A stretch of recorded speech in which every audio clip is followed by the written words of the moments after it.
Good day! I greet you in the precious name of Jesus Christ. The only way to improve yourself is to keep practicing.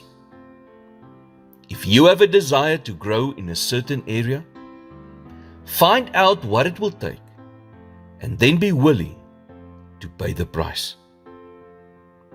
David did not suddenly discover his talent as a harpist when he arrived at King Saul's palace.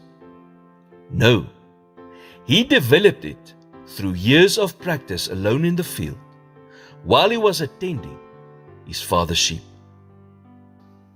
Paul tells Timothy in 1 Timothy 4 verse 14, "Do not neglect your gift, which was given you through prophecy when the body of elders laid their hands on you."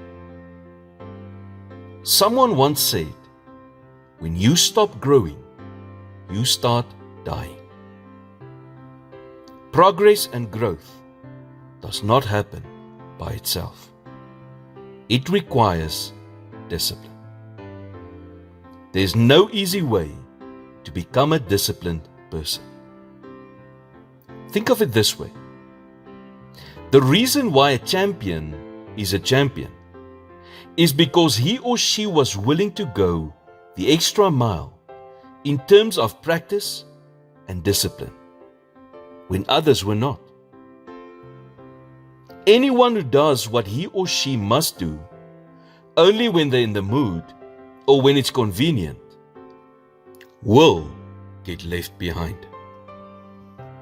Improvement comes only through discipline. A disciplined person doesn't make excuses. They eliminate excuses.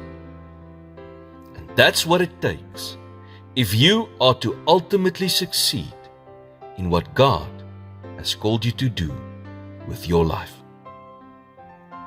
Lord, thank you for working in and through my life, giving me the desire, strength, and discipline to do what pleases you. In Jesus' name I pray. Amen.